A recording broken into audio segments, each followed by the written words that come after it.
G'day everyone, welcome to another episode of the Purple Coloured Glasses. I'll be going through Freo's great win over the Bombers and also my tips for round 5. How did I go? Well, I got 7 out of 9 and there was some unexpected results there with the Hawks getting over the Cats today. And also the Adelaide Crows getting over Richmond, which probably wasn't as much of an upset, but definitely wasn't the favoured result going into the match. So we'll start with the Thursday night game. I thought the Bombers would actually get up quite easy. Sorry, the Lions. I did this the last video as well. The Brisbane Lions, I thought they'd get up quite easily over the Pies. But they ended up winning by 7 points. And looking a bit closer at Collingwood's list, they've actually got a lot more mature guys running around. They're not as a young rebuilding team as they might have you think. I think they got 8 over 28s or something like that. So there's still a lot of experience in their team. Guys like Pendlebury and Sidebottom probably getting closer to the end. But they've always been a decent travelling team, Collingwood, and they took the fight to Brisbane for portions of the game here. But Brisbane were just able to hold them at arm's reach. So good result for the Lions. I still don't think the Lions have really hit their straps yet this year. I think I've seen them play a lot better previously. I think Hipwood will be a big in for them up forward when he comes back, but sort of like their midfield, McCluggage doesn't seem like he's doing as much damage. Bailey maybe not as damaging as last year. Lockie Neal's going really well. Zorko down back seems to be giving them some more bounce from their defence, but maybe they're missing him around the middle a bit. Then we had our Good Friday games. So I tuned in at quarter time and saw the Dogs were up by 40 odd points, and I go, here we go, another big flogging about to be handed out. And North then came back and kicked the next 5 goals, I think it was, in a row, and I thought, oh, maybe they're going to make a game of it, but the Dogs did end up blowing them out of the water here a bit, and so did Sydney over the Eagles. Some two very one-sided Friday night games. I sort of tuned in for a quarter here or there, but they were pretty much one-sided games, and went about and did some other things. So then Saturday, Saints against the Gold Coast. I watched a fair chunk of this game, just trying to get a bit of a gauge on the Saints. They do seem like one of the better teams this year. Last year, I thought they only really wanted to run one way as a midfield. They seem to be applying a lot more defensive pressure this year. Whether they did a bit of soul searching in the off season and just applied themselves a bit more. They look fit. Gold Coast challenged them for periods here, but no, Saints I thought were too strong. Gold Coast they haven't been terrible this year, but it's very hard to know if they're just going to play like they have the last couple of seasons, where they put up a bit of a fight for the first 5-6 games and then they're done. So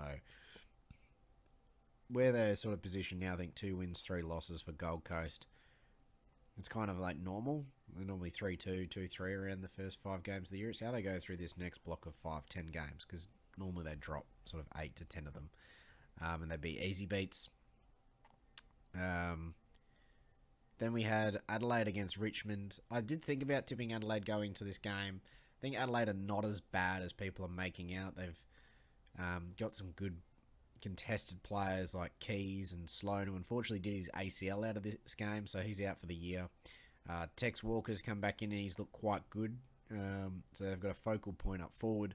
I still think some of their delivery and decision making inside 50 needs a bit of work, but they've been kicking scores.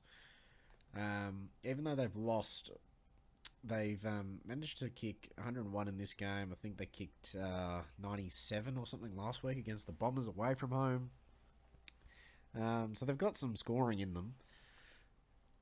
And I thought the Tigers really missed some opportunities here, and it's been a bit of the story of the tape with the Tigers this year. Is a team just gets a bit of a run on them for a portion of the game, and they can't seem to arrest the momentum at all. I'm 0-5 tipping the Tigers this year. Every time I've tipped them to win, they've lost, and every time I've tipped them to lose, they've won. So hopefully we can break that streak next week. Then the Demons were up against the Giants, and they absolutely thumped them. The Giants don't seem to like travelling to the MCG. They came out with a bit of fire in the first quarter, but then for the rest of the game didn't show much of a yelp. I thought the D's played quite well, and they're still probably not even playing at their best yet, which is the scary thing. Then on to the Sunday games. So I thought I'd watch a bit of this Carlton Port Adelaide game before the Freo game, and Carlton were up 70-20 or something like that. It was a 50-point margin just going into half time, and I thought, well, Blues are home and hosed. This is good for Freo because normally Carlton play us after a couple of losses and they get all fired up by the media and they're playing us like it's their grand final. But then Port Adelaide decided to give them a real scare and had some opportunities in that last quarter to actually take the lead, miss some opportunities to kick in front, and the Blues just got home.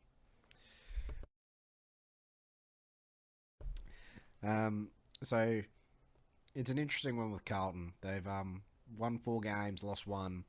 They haven't played entirely convincing throughout the year yet. They've only won 6 or 7 quarters of football.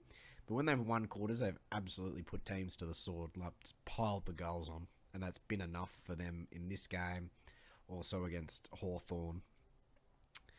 And it was enough to get over Richmond as well. So, sorry, the Dogs, I think, was the game where Dogs had probably more scoring shots and probably should have beaten them. So, they have been fortunate, I guess, with their goal kicking and really dominating when they're on top. But those periods where they're not on top, the other teams have managed to get ascendancy in the game and really come back at them. So, something I'm probably going to look at as their midfield group. Like, are they defending enough when things aren't going their way? Port Adelaide 0-5. The Owen jokes are only going to keep going. I think they play West Coast next week, so they should beat West Coast. But you never know if it's 0-6 and then 0-7. Things not looking good at Port Adelaide right now. Then we get into the game of the round. Probably not from a neutral's perspective, but from a Freo supporter, it was good to see Freo go over there and knock off our Marvel Hoodoo 107-59 against the Bombers. Some talking points out of this game. So, thought Tabs, very, very good in front of goal. Probably his best performance. 11 touches, 7 goals straight. Absolute sharpshooter. He's kicking snaps on his opposite foot. So he kicked a snap, I think, from both pockets. Couple of nice contested marks, couple of dropping the arms, free kicks, and he was lethal. And that's the sort of scoreboard damage you can do to teams when you actually kick straight. I thought Freddie had a really good game. There was a couple of times where he could have even been used out the back. We didn't get it to him. He is looking like an amazing link-up player where he just seems to get off his opponent with his pace. He's a great outlet opportunity, and then inside 50, he pressures his opponents. He's someone who's really made a good use of his off-season by the looks. He looks super fit, and our forward pressure looks so much better than last year. There were games last year I was pulling my hair out about how easily the ball would just bounce out of our attacking 50, and teams would go down the other end and put a score on us. But this year, we seem to be able to actually lock it in our forward half a lot better, and if we don't, we force a kick out to the boundary line and we can reset with a stoppage, and that's really helping our defensive game because we're not just letting the opposition hit us on transition. Down back, I think Cox and Alex Pearce have been really good. Griffin Lowe probably a bit stiff to get dropped, but I think the team structure looks a bit better with only the 2 talls and Luke Ryan playing that sort of interceptor style role.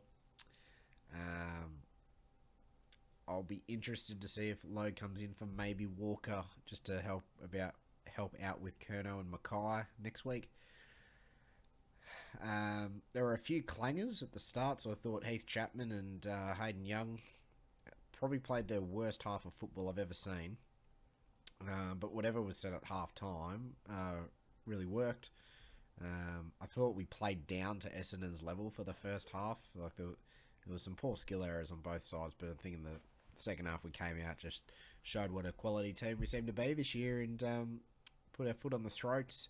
Seemed cleaner with our skills. We kept biting off those kicks that had burnt us in the first half, and they were execution errors. They weren't bad decisions. We just weren't executing them properly. So I think they were just told, look, refocus. It was just a one-off mistake. Just keep going for it. So good to see the mentality of the players not drop their heads and keep following the game plan, and we managed to crack them open. And that's a real sign of a maturing team, is to keep playing your game style even if things may be going against you a little bit. And if the Bombers had kicked straight, they might have been a bit further ahead, and it could have been a bit to claw back. So it was nice to see some bad goal kicking actually be against us rather than us doing the bad goal kicking for once.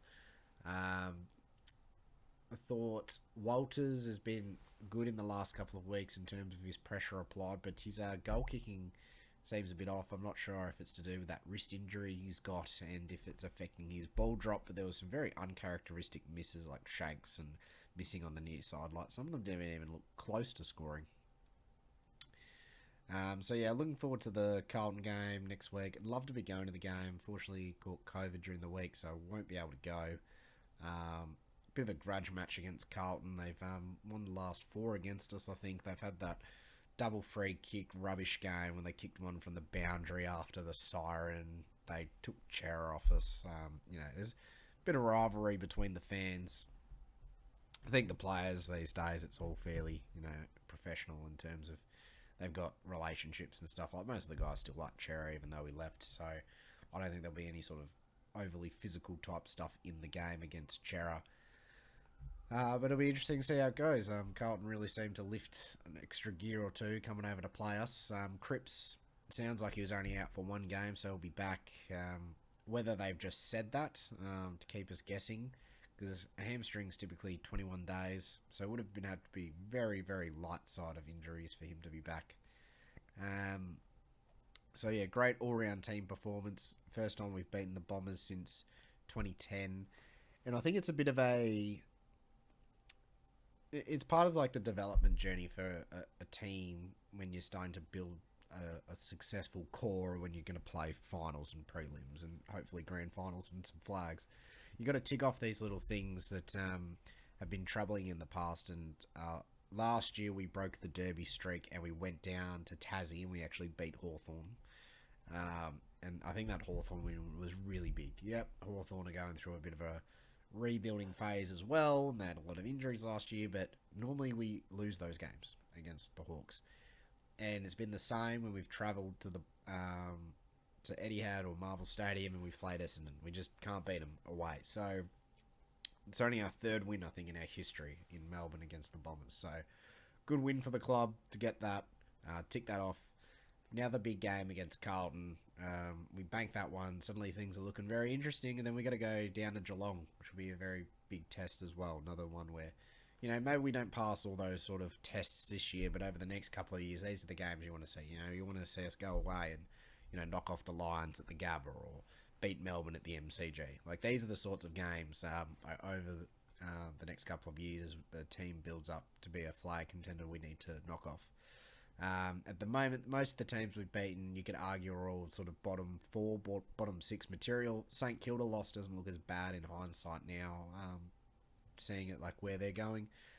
And then the last game for the round was the Cats against the Hawks. Hawks came out of the blocks. They'd kicked 3 goals before the Cats even had a touch. The bring your mouth guards to training seemed to have worked from Sam Mitchell. They just were all over them. And they just managed to hold the Cats at bay. I think the Cats took the lead in that 3rd quarter, but the Hawks reeled them back in and got on top. And been an interesting one this year, Hawthorn. They've probably won more games than people would expect.